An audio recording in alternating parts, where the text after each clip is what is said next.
Assalamualaikum warahmatullahi wabarakatuh. Alhamdulillah rabbil alamin.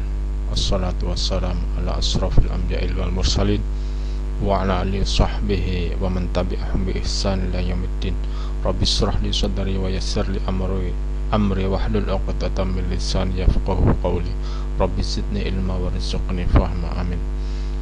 Rekan-rekan yang dirahmati Allah, kita masuk pada materi ini. Kita akan bahas mungkin 3 kali pertemuan ya, karena banyak ini nanti.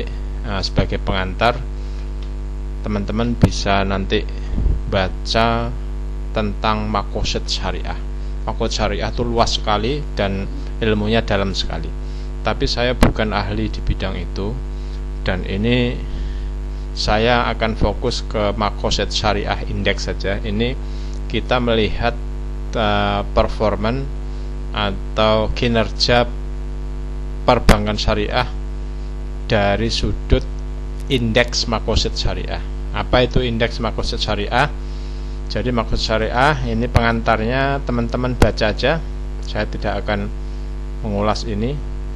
Tapi yang jelas Ibnu Ashur itu dikenal sebagai perintis 3 prinsip. Prinsipnya itu kitab al-syar'i, lalu al-tamziz baina al-wasilah, dan wal maksud, atau yang membedakan antara prasarana dengan tujuan, dan istiqra atau induknya. Nah, teori ini menjadi dasar tentang adanya indeks maqasid syariah itu. Nah, karena dikembangkan oleh ulama-ulama belakangan ya. Lalu Abu Zahrah mengembangkan tentang teori maqasid syariah ini menjadi 3 ini.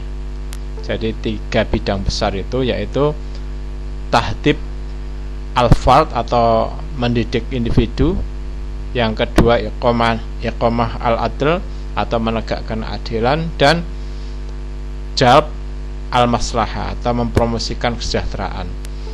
Nah, teori 3 ini lalu jadilah seperti ini. Nah, gitu.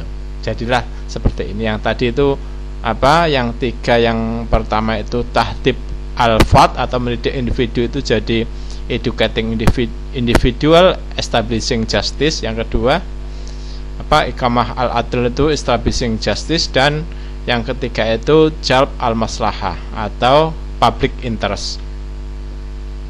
Nah, ini dikembangkan lagi oleh ahli. Jadi ada dimensinya. Dimensi itu disingkat dari D, itu D1, D2, D3 sampai D9 ini.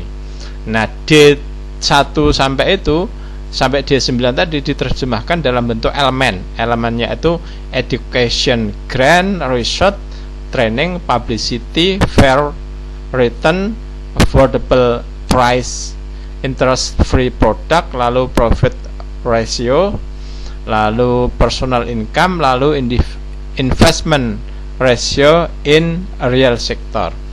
Nah, ini lalu diimplementasikan dalam bentuk rasio. Rasio ini diperoleh dari laporan keuangan.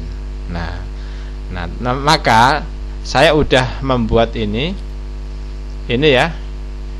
Lalu dari ini diskor. Nah, educating individual skornya 30, establishing justice 41, public interest itu 29. Jadilah 100%.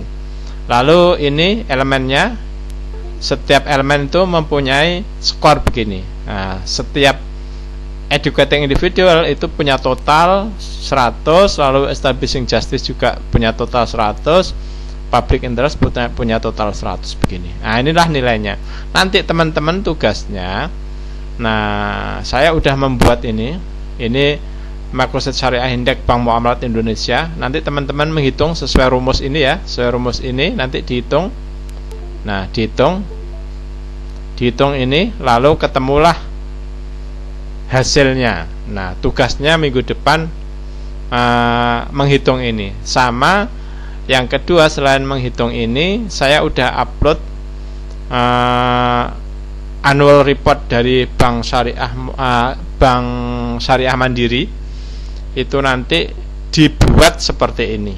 Nah, jadi tugasnya dua ya. Yang pertama menghitung ini sesuai dengan rumus ini nanti dihitung, lalu diskor sesuai dengan scoring ini.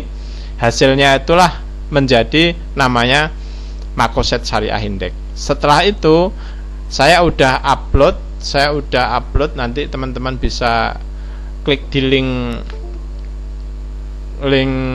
Google Drive saya, terus dibuat seperti ini. Nah, dibuat seperti ini. Kalau laporan yang saya upload itu hanya 1 tahun ya, jadi nanti teman-teman dibuat ini sampai ini, lalu dibuat ini, karena 1 tahun hanya 1 baris ini. Nah gitu. Nah tugasnya itu ya.